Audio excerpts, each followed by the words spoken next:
स्वागत है एक बार फिर से आप लोगों का मंथन क्लासेस के ऑनलाइन प्लेटफॉर्म पे। चलते हैं फ्रेंड, एक बार फिर शुरू करते हैं बिहार पुलिस के प्रैक्टिस सेट पे को। तो फ्रेंड आज ये हमारा 5वां प्रैक्टिस सेट है और फ्रेंड इससे पहले हम 4 प्रैक्टिस सेट करा चुके हैं। तो फ्रेंड अभी तक आप उन प्रैक्टिस सेटों को नहीं देखे हैं तो फ्रेंड उनका लिंक आपको डिस्क्रिप्शन में दे देंगे, वहां से जाके हम उन क्लासों को जरूर देखिए। और फ्रेंड ये क्लास अच्छी लगी तो लाइक भी करिए और इस क्लास को अपने फ्रेंडों में शेयर करिए और हमारे चैनल को सब्सक्राइब करिए। तो फ्रेंड चलिए चर्चा करते हैं आज के पहले क्वेश्चन पे। पूछा जा रहा है बिहार दिवस रिक्त स्थान दे रहा है मनाया जाता है। ऑप्शन दे रहा है आपका पहला 22 मार्च को मुगल प्रेसिडेंसी से अलग होने के कारण। सेकेंड ऑप्शन में कह रहा है 22 मार्च को कलकत्ता प्रेसिडेंसी से अलग होने के कारण। थर्ड ऑप्शन कह रहा है 21 मार्च को मुगल प्रेसिडेंसी से अलग होने के कारण। और आपका चौथा ऑप्शन दे रहा है उपयुक्त में से कोई नहीं। तो फ्रेंड हमारा राइट आंसर यहाँ पे हो जाएगा सेकेंड ऑप्शन 22 मार्च को कलकत्ता प्रेसिडेंसी से अलग होने के कारण 22 मार्च को बिहार दिवस के रूप में मनाया जाता है। आगे बढ़ते हैं क्वेश्चन नंबर 2 की तरफ। केंद्रीय विधानसभा में बम किसने फेंका? चंद्रशेखर आजाद, जतीन दास, बटुकेश्वर दत्त, राम प्रसाद बिस्मिल। तो हमारा राइट आंसर हो जाएगा थर्ड ऑप्शन बटुकेश्वर दत्त ने फेंका था। और इनके साथ कौन शामिल था?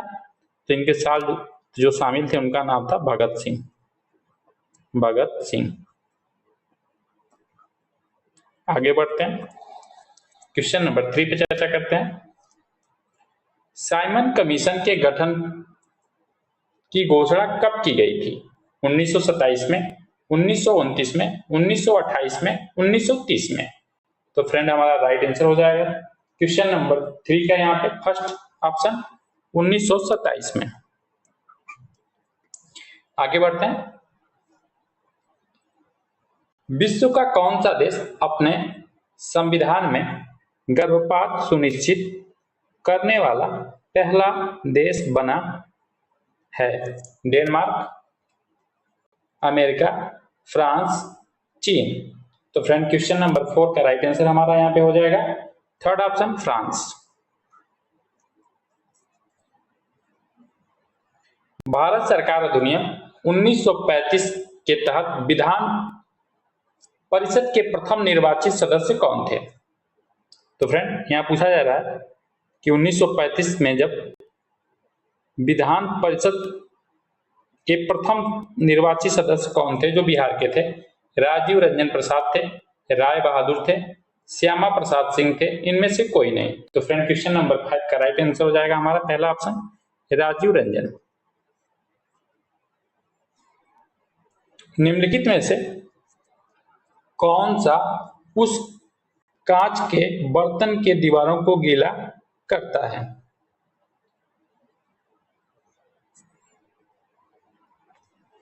जिसमें रखा जाता है पानी, अल्कोहल, फिनोल, पारा।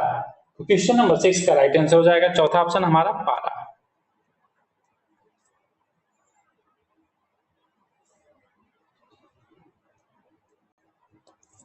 जब चलती बस का चालक अचानक ब्रेक लगाता है तो उसमें बैठे यात्री अपने आगे की दिशा में गिर जाते हैं। इसे समझाया जा सकता है सापेक्षता के सिद्धांत के द्वारा, न्यूटन के प्रथम नियम के द्वारा, न्यूटन के द्वितीय नियम के द्वारा, न्यूटन के तीसरे नियम के द्वारा। तो क्वेश्चन नंबर 7 का राइट आंसर हो जाएगा हमारा सेकेंड ऑप्शन न्यूटन के प्रथम नियम के द्वारा इसे समझाया जा सकता है। न्यूटन का जो प्रथम नियम है इसे जड़त्व का भी नियम कहते हैं, जड़त्व का नियम। फ्रेंड न्यूटन का प्रथम नियम ये कहता है कि कोई वस्तु विरामावस्था में तब तक विरामावस्था में बनी रहेगी जब तक उस तक बाह्य बल न लगाया जाए।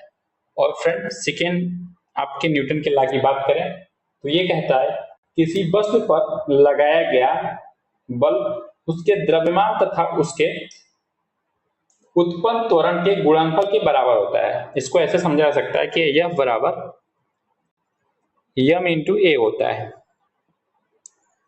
जहां पे F बल है, A त्वरण है और m द्रव्यमान है। और न्यूटन का आपका तीसरा नियम, जैसे जितनी क्रिया होगी उतनी प्रक्रिया होगी। एग्जाम्पल के तौर पे जैसे कोई व्यक्ति बंदूक से गोली छोड़ता है, जितना तेज वो आगे जाती है उतना वो पीछे की तरफ धक्का देती है। तो ये न्यूटन का थर्ड लॉ कहता है क्रिया के बराबर क्रिया होती है। आगे बढ़ते हैं क्वेश्चन नंबर 8 की तरफ। भारतीय राष्ट्रीय ध्वज के अशोक चक्र में कितनी तिल्लियां हैं? 24, 22, 18, 23। तो कुल आपकी 24 तिल्लियां हैं। पहला ऑप्शन राइट हो जाएगा। और ये जो चक्र है आपका, ये गहरे नीले रंग का है। कंप्यूटर सॉफ्टवेयर जैसे विषय आते हैं संघ सूची के अंतर्गत, राज्य सूची के अंतर्गत, समवर्ती सूची के अंतर्गत, अवशिष्ट सूची के अंतर्गत। तो 9 का राइट आंसर हो जाएगा। चौथा ऑप्शन हमारा ये अवशिष्ट सूची के अंतर्गत कंप्यूटर सॉफ्टवेयर को रखा गया है। किस इतिहासकार ने अकबर द्वारा प्रतिपादित दीन ए इलाही को एक धर्म कहा था? अबुल फजल ने, निजामुद्दीन अहमद ने, अब्दुल कादिर बदायूनी ने, इनमें से कोई नहीं। क्वेश्चन नंबर 10 का राइट आंसर हमारा यहाँ पे बनेगा पहला ऑप्शन, अबुल फजल के द्वारा कहा गया था कि दीन ए इलाही एक धर्म है। और अकबर ने ये दीन ए इलाही धर्म कब चलाया था फ्रेंड? तो ये आपका 1582 ईस्वी में चलाया गया था। 1582 ईस्वी में अकबर के द्वारा दीन ए इलाही धर्म को चलाया गया था। आगे बढ़ते हैं। किस वर्ष बंगाल की स्वतंत्रता की घोषणा की गई थी? 1960 में, 1971 में, 1984 में, 1956 में। तो फ्रेंड यहाँ राइट आंसर हमारा हो जाएगा दूसरा ऑप्शन, 1971 में घोषणा की गई थी बंगाल की स्वतंत्रता की। आगे बढ़ते हैं। पूछा जा रहा है कि अफीम युद्ध किन दो देशों के बीच हुआ था? चीन और रूस, रूस और इंग्लैंड, चीन और इंग्लैंड, इंग्लैंड और फ्रांस। तो फ्रेंड राइट आंसर हमारा हो जाएगा यह युद्ध जो था चीन और इंग्लैंड के बीच हुआ था। तो हमारा राइट आंसर थर्ड ऑप्शन हो जाएगा यहाँ पे। और यह युद्ध कब से कब तक हुआ? यह प्रथम जो अफीम युद्ध हुआ था, इसकी चर्चा करें तो ये 1800 लेके 1839 से लेके आपका ये 1842 तक चला था। 1842 तक। आगे बढ़ते हैं। सिंधु घाटी सभ्यता के लोग किसकी पूजा करते थे? विष्णु की, पशुपति की, इंद्र की, ब्रह्मा की। तो राइट आंसर हो जाएगा ये पशुपति की पूजा करते थे। सेकेंड ऑप्शन हमारा राइट होगा। निम्नलिखित में से कौन सा बिहार में घड़ियालों का प्रजनन स्थल है? पुनपुन नदी, गंडक नदी, गंगा नदी, अजय नदी। तो फ्रेंड 14 का राइट आंसर हो जाएगा हमारा सेकेंड ऑप्शन, गंडक नदी जो है आपके ये घड़ियालों का प्रजनन स्थल आपका घोषित किया गया है। फ्रेंड पुनपुन की बात करें कि पुनपुन नदी यह गंगा की सहायक नदी है। और इसके उद्गम की बात करें, इसका उद्गम स्थान कहाँ है?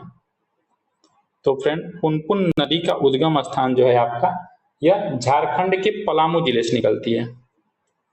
झारखंड के ये पलामू जिले से निकलती है। और अजय नदी की बात करें तो फ्रेंड अजय नदी जो है यह बिहार के जमुई जिले से निकलती है। कहां से फ्रेंड? बिहार के जमुई जिले से।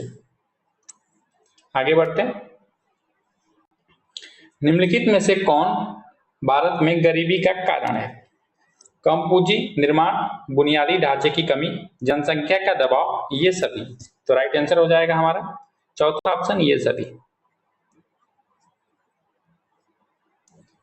रंध्र का खुलना और बंद होना किसके द्वारा किया जाने वाला एक कार्य है? क्लोरोफिल के कारण, द्वार कोशिकाएं, पुंकेसर, क्लोरोप्लास्ट। तो 16 का हमारा राइट आंसर हो जाएगा यहाँ पे द्वार कोशिकाओं के द्वारा ये कार्य किया जाता है। सेकेंड ऑप्शन हमारा क्या हो जाएगा? राइट हो जाएगा। पत्तियों का जो हरा रंग होता है वो क्लोरोफिल के कारण हरा रंग दिखाई देता है। आलू में ब्लैक हार्ट का कारण कौन सा है? फ्रेंड देखते होंगे आलू में आपका काला हो जाता है रंग, वो किसके कारण होता है? तांबे की कमी से, बोरान की कमी से, ऑक्सीजन की कमी से, पोटेशियम की कमी से। तो 17 का राइट आंसर हमारा हो जाएगा थर्ड ऑप्शन, ऑक्सीजन की कमी से होता है। फ्रेंड जब आलू को भंडार कर दिया जाता है, उसे सुरक्षित रख दिया जाता है, उस समय अगर ऑक्सीजन की कमी हो जाती है तो जो आलू होता है उनमें आपका ब्लैक हार्ट काला हो जाता है। तो ये ऑक्सीजन की कमी के कारण होने वाला है। आगे बढ़ते हैं। प्लाज्मा झिल्ली शब्द किसके द्वारा दिया गया था? रॉबर्टसन, नगेली, एनग्रीव, जे.क्यू. क्लोवे। तो 18 का राइट आंसर हमारा यहाँ पे हो जाएगा चौथा ऑप्शन, जे.क्यू. क्लोवे के द्वारा आपका प्लाज्मा झिल्ली शब्द को प्रतिपादित किया गया था। निम्नलिखित में से कौन सा कर एक प्रत्यक्ष कर नहीं है? बिक्री कर, संपदा शुल्क, उपहार कर, संपत्ति कर। तो 19 का राइट आंसर हो जाएगा हमारा पहला ऑप्शन, बिक्री कर आपका प्रत्यक्ष कर नहीं है। भारत में पहली सूती कपड़ा मिल किस वर्ष स्थापित की गई थी? 1818 में, 1861 में, 1854 में, इनमें से कोई नहीं। तो 20 का हमारा राइट आंसर हो जाएगा थर्ड ऑप्शन, 1854 में की गई थी। और प्रथम जो आपकी सूती मिल लगाई गई थी ये कहाँ पे? कलकत्ता में लगाई गई थी।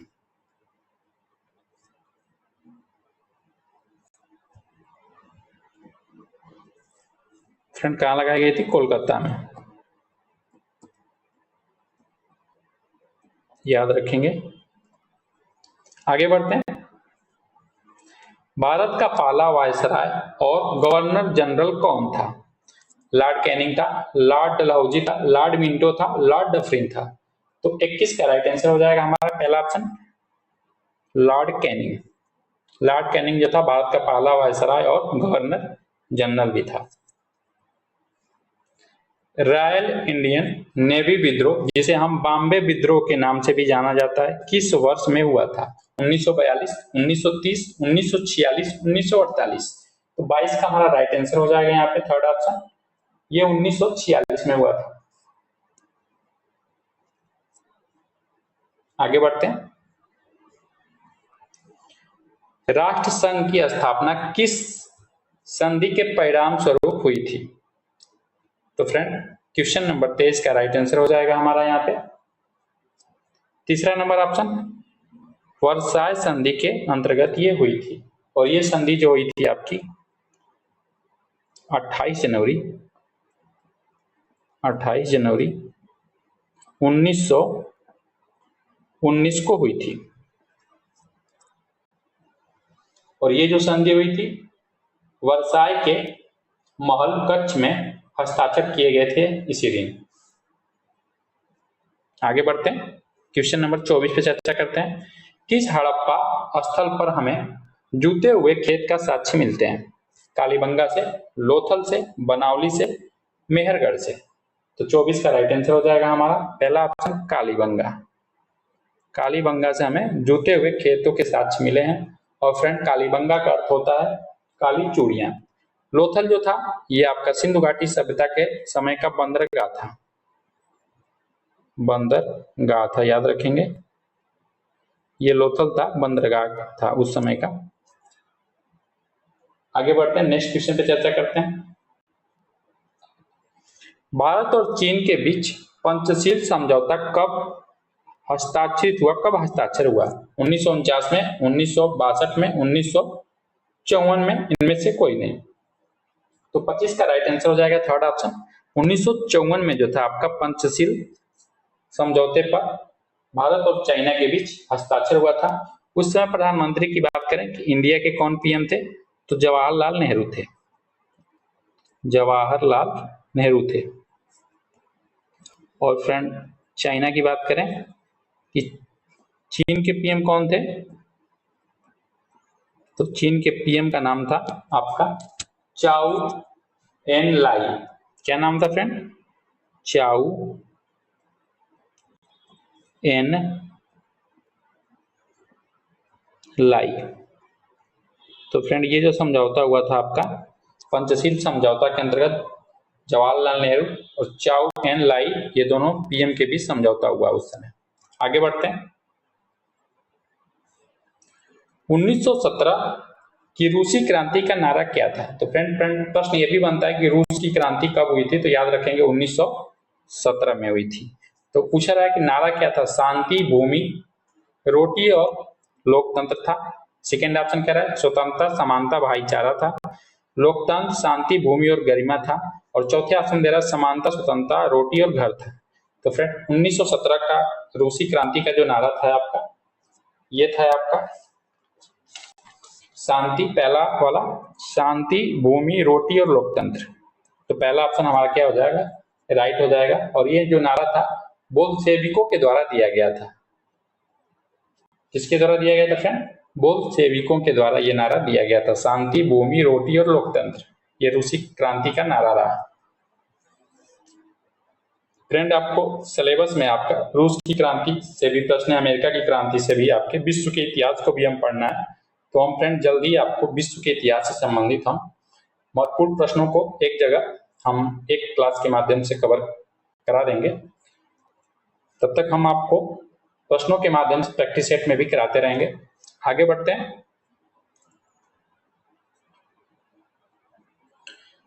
पूछा जा रहा है कि टाना भगत आंदोलन ब्रिटिश शासन के खिलाफ एक अहिंसक आंदोलन किस भारतीय राज्य के आदिवासी समुदायों के बीच उत्पन्न हुआ था? केरल में, उत्तर प्रदेश, मध्य प्रदेश, झारखंड। तो फ्रेंड ये राज्य था जो आपका 27 का राइट आंसर हो जाएगा, झारखंड। लेकिन फ्रेंड उस समय ये जो राज्य था ये बिहार क्षेत्र में पड़ता था, लेकिन वर्तमान की बात करें तो ये झारखंड वाला क्षेत्र था। आगे बढ़ते हैं। राष्ट्रीय मानवाधिकार आयोग भारत में निम्न में से किस वर्ष स्थापित किया गया था? 1993, 1994, 1992, 2005। तो फ्रेंड 28 का राइट आंसर हमारा यहाँ पे हो जाएगा पहला ऑप्शन, ये 1993 में किया गया था स्थापित। निम्न में से भारत के मंडल आयोग के गठन के समय देश के प्रधानमंत्री था? कौन था प्रधानमंत्री? चौधरी चरण सिंह थे, मोरारजी देसाई थे, बीपी सिंह थे, अटल बिहारी वाजपेयी थे। तो राइट आंसर हो जाएगा हमारा यहाँ पे मोरारजी देसाई थे। सेकेंड ऑप्शन हमारा क्या हो जाएगा, राइट हो जाएगा। फ्रेंड ये मंडल जो आयोग था ये आपका आधिकारिक तौर पे पिछड़ा वर्ग आयोग के रूप में जाना जाता है। और ये जो मंडल आयोग था ये ओबीसी के लिए आरक्षण के लिए सिफारिश की गई थी इस मंडल आयोग के तहत। और फ्रेंड जो इसकी अध्यक्षता किए थे उनका नाम था बीपी मंडल। तो फ्रेंड ये ओबीसी के आरक्षण से संबंधित ये आपका मंडल आयोग का गठन किया गया था। और इसके आपको बता दिए इस समय प्रधानमंत्री मोरारजी देसाई थे। तो आगे बढ़ते हैं, क्वेश्चन नंबर 30 पे चर्चा करते हैं। स्वतंत्रता के समय निम्न में से किसने रियासतों को भारत में शामिल होने हेतु मनाने का कार्य किया था? जब भारत स्वतंत्र हुआ तो अंग्रेजों ने कहा कि कुछ रियासतों को जिसको जो चाहे स्वतंत्र रह सकती हो, भारत में मन करे तो शामिल हो, मन करे तो न शामिल हो। तो फ्रेंड कुछ ऐसी रियासतें थी जो भारत में उस समय शामिल नहीं हो रही थी, तो उनको मनाने का कार्य किसने किया था? जवाहरलाल नेहरू ने, डॉक्टर भीमराव अंबेडकर ने, सरदार वल्लभ भाई पटेल ने, महात्मा गांधी ने। तो फ्रेंड राइट आंसर हो जाएगा, उस समय के हमारे गृह मंत्री थे आपके सरदार वल्लभ भाई पटेल, और इनके द्वारा ही ये कार्य किया गया था। तो फ्रेंड हम जान लेते हैं कि ये कौन कौन सी रियासतें थी जो भारत में शामिल होना नहीं चाहती थी। तो इसमें आपका हैदराबाद था, हैदराबाद, और दूसरी रियासत जो थी आपकी जूनागढ़ थी, जूनागढ़। इसके बाद नंबर आता है आपका जम्मू कश्मीर, जम्मू कश्मीर।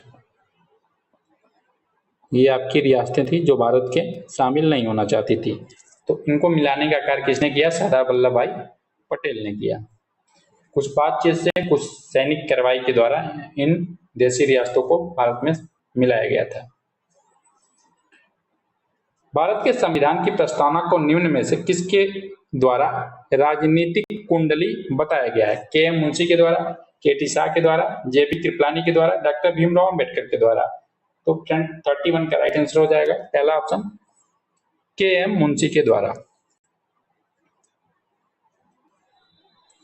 एक वयस्क मानव शरीर में जल प्रतिशत होता है लगभग 10%, 30%, 75%, 65%। तो 32 का राइट आंसर हो जाएगा हमारा चौथा ऑप्शन, 65% होता है। वैसे 60 से ये आपका 75% के बीच में आपका ये परसेंटेज होता है। तो यहाँ राइट आंसर हो जाएगा हमारा 65। रेशम कीट पालन को कहते हैं हॉर्टिकल्चर, एपीकल्चर, सेरीकल्चर, फ्लोरिकल्चर। तो फ्रेंड 33 का राइट आंसर हो जाएगा थर्ड ऑप्शन, सेरीकल्चर के नाम से जाते हैं रेशम कीट पालन के। हॉर्टिकल्चर की बात करें फ्रेंड कि हॉर्टिकल्चर के अंतर्गत क्या किया जाता है? तो फ्रेंड पुष्प फल देने वाले पौधों का अध्ययन किया जाता है आपका हॉर्टिकल्चर के तहत। एपी कल्चर की बात करें तो फ्रेंड एपी कल्चर के तहत आपका शहद उत्पादन मधुमक्खी पालन से संबंधित आपका वर्णन एपी कल्चर के अंतर्गत आता है। फ्लोरिकल्चर की बात करें फ्रेंड तो इसमें जो आपके सजावटी जो सजाने वाले आपके पुष्प हैं उनके बारे में अध्ययन हमारा किया जाता है। आगे बढ़ते हैं। सबसे बड़ा स्तनपायी कौन सा है? अफ्रीकी हाथी, ध्रुवी भालू, दरियाई घोड़ा, व्हेल मछली। तो राइट आंसर हमारा हो जाएगा चौथा ऑप्शन, व्हेल मछली जो है सबसे बड़ा स्तनपायी है। व्हेल मछली की लंबाई की बात करें फ्रेंड, इसकी लंबाई कितनी होती है? तो फ्रेंड इसकी लंबाई जो है आपको 33 मीटर होती है, 33 मीटर। और इसके वजन की बात करें कि वजन कितना होता है इसका, तो फ्रेंड वजन जो होता है आपका 180 मिलियन टन के बराबर होता है। आगे बढ़ते हैं। राष्ट्रपति के निर्वाचन से संबंधित विवाद निम्न में से किसके द्वारा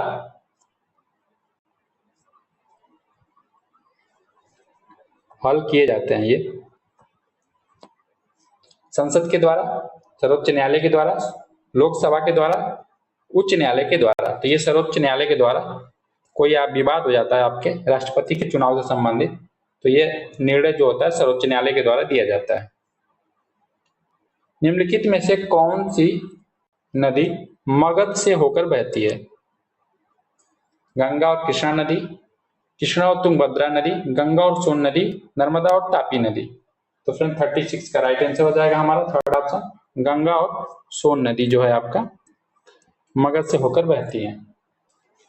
फ्रेंड जो ये मगध है, मगध के बारे में आप चर्चा करें तो ये बिहार का सबसे प्राचीन साम्राज्य था। मगध जो है बिहार का सबसे प्राचीन साम्राज्यों में से एक है। और इसकी जो राजधानी है, इसके कैपिटल की बात करें कि इसकी कैपिटल कहाँ थी उस समय, तो ये कैपिटल राजगिरी थी, राजगिरी। और फ्रेंड इसके प्रथम शासक वंश की बात करें कि प्रथम यहाँ पे कौन सा वंश था, तो ये हर्यक वंश का शासन था, हर्यक वंश का शासक था यहाँ पे। और यहाँ पे बिंबिसार के द्वारा 50 वर्षों तक शासन किया गया था। आगे बढ़ते हैं, नेक्स्ट क्वेश्चन पे चर्चा करते हैं आपको। उस साम्राज्य का नाम बताइए जिसने सर्वप्रथम युद्ध में हाथियों का उपयोग किया था? चंपा, कोसल, मगध, अवंती। तो फ्रेंड राइट आंसर हमारा यहाँ पे बनेगा मगध। थर्ड ऑप्शन हमारा क्या हो जाएगा? राइट हो जाएगा।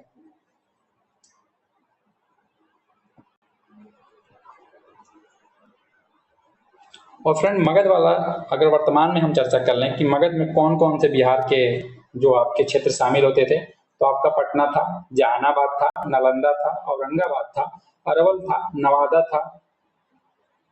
और ये क्षेत्र जो है आपके इसमें शामिल होते थे। हरिपुरा अधिवेशन 1938 में भारतीय राष्ट्रीय कांग्रेस के अध्यक्ष कौन थे? अब्दुल कलाम आजाद थे, पट्टाभी सीतारामैया थे, सुभाष चंद्र बोस थे, जेपी कृपलानी थे। तो फ्रेंड 1938 में जो आपका हरिपुरा अधिवेशन हुआ उसमें जो थे आपके अध्यक्ष सुभाष चंद्र बोस थे।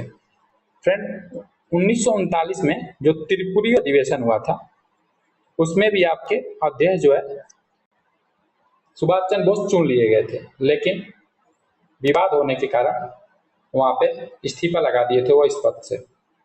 आगे बढ़ते हैं।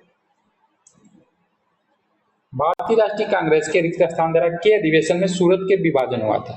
1907 में, 1905, 1906, 1908। तो फ्रेंड 39 का राइट आंसर हमारा हो जाएगा यहाँ पे पहला ऑप्शन 1907 में हुआ था आपका विभाजन।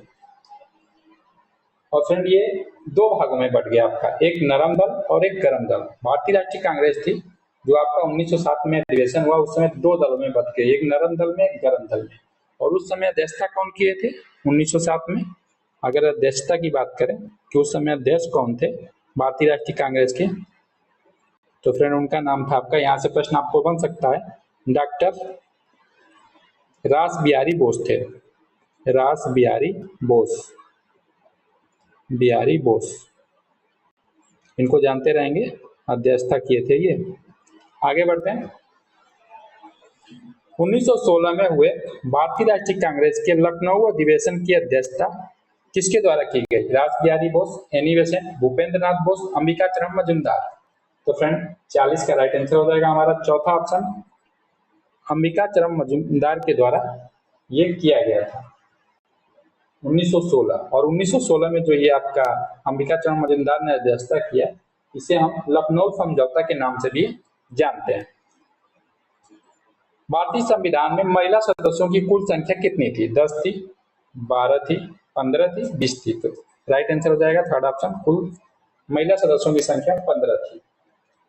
तो फ्रेंड कुछ महत्वपूर्ण जो महिलाएं थी उनका नाम आपको बता देते हैं, जैसे राजकुमारी, अमृता कौर थी, विजयलक्ष्मी पंडित थी, सरोजिनी नायडू थी, कमला चौधरी थी, आपका दुर्गा थी, है आपका रेणुका, ये लोग थी। और भी महिलाएं थी जो 15 थी कुल मिला के। भारत में नगर आयुक्त की नियुक्ति कौन करता है? उच्च न्यायालय का मुख्य न्यायाधीश, भारत के राष्ट्रपति, राज्यपाल, राज्य सरकार। तो 42 का राइट आंसर हो जाएगा हमारे यहाँ पे थर्ड ऑप्शन, राज्य सरकार के द्वारा की जाती है। निम्नलिखित में से कौन राज्य एवं स्थानीय सरकार के बीच राजस्व वितरण के लिए उत्तरदायी है? तो फ्रेंड राइट आंसर हो जाएगा 43 का थर्ड ऑप्शन, राज्य वित्त आयोग। भारत ने पहली बार ओलंपिक खेलों में कब भाग लिया था? तो फ्रेंड 44 का राइट आंसर हो जाएगा थर्ड ऑप्शन हमारा, 1920 में भाग लिया था। पूछा जा रहा है कि बिशप का प्रयोग निम्नलिखित में से किस खेल के लिए किया जाता है? ये शब्दावली किसके लिए आता है? बैडमिंटन के लिए, क्रिकेट के लिए, बिलियर्ड्स के लिए, शतरंज के लिए। तो राइट आंसर हो जाएगा चौथा ऑप्शन हमारा, शतरंज के लिए। फोटोग्राफी में अस्थायीकरण के लिए प्रयुक्त होने वाला रसायन है sodium sulphate, sodium thiosulphate, ammonia sulphate, borax. तो 46 का राइट आंसर हो जाएगा हमारा सोडियम थायोसल्फेट, सेकेंड ऑप्शन हमारा राइट होगा।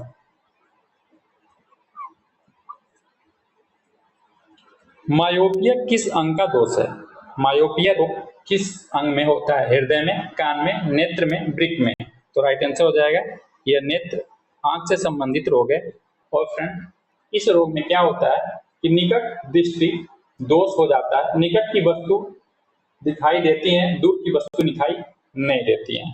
तो मायोपिया रोग जो है आंख या नेत्र से संबंधित रोग है।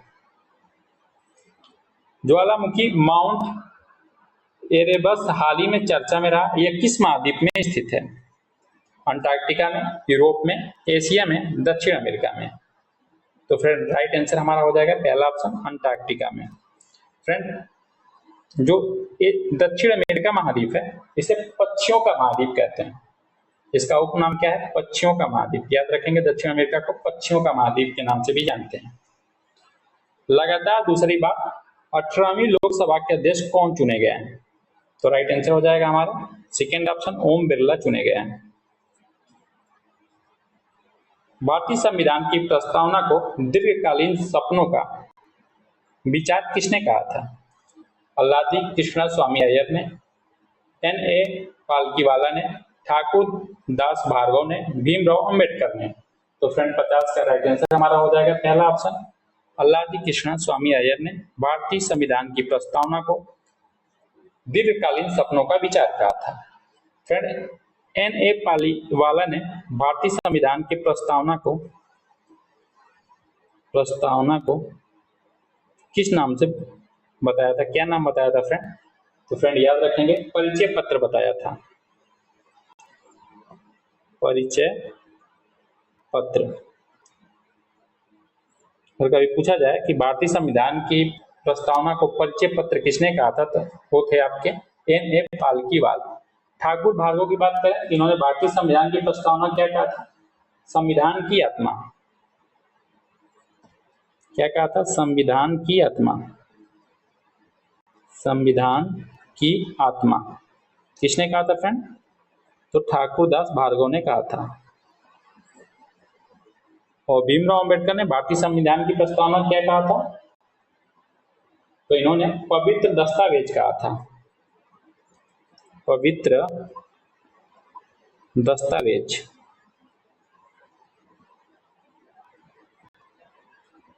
दस्तावेज किसने कहा था? भीमराव अम्बेडकर ने कहा था। तो इस प्रकार फ्रेंड हम लोग 50 प्रश्नों को आज सॉल्व किए हैं। तो फ्रेंड अगर ये क्लास अच्छी लगी हो तो लाइक करिए और हमारे चैनल को अभी तक सब्सक्राइब नहीं किए तो सब्सक्राइब भी करिए। फ्रेंड हम पॉलिटिकल साइंस से संबंधित महत्वपूर्ण प्रश्नों को भी एक 100+ प्रश्नों की हम क्लास करा चुके हैं, जिसे हम अपने क्लास पे डाल भी दिए हैं। तो फ्रेंड आप अभी तक उस क्लास को नहीं देखे हैं तो जरूर देखिए फ्रेंड, क्योंकि आपका भारतीय संविधान से अगर प्रीवियस प्रश्नों को आप देखें तो हर सेट में लगभग 12 से 13 प्रश्न पूछे गए हैं। तो फ्रेंड भारतीय संविधान आपके एग्जाम के लिए बहुत ही महत्वपूर्ण साबित होता है। तो फ्रेंड एक क्लास हमने 100 प्रश्नों की डाल दिया है, 2 क्लास और हम भारतीय संविधान के महत्वपूर्ण प्रश्नों को लेके आएंगे। आपके एग्जाम से पहले ही उन क्लासों को हम करा देंगे। तो फ्रेंड मिलते हैं हम नेक्स्ट प्रैक्टिस सेट के साथ। लास्ट तक हमारी क्लास को देखने के लिए थैंक यू।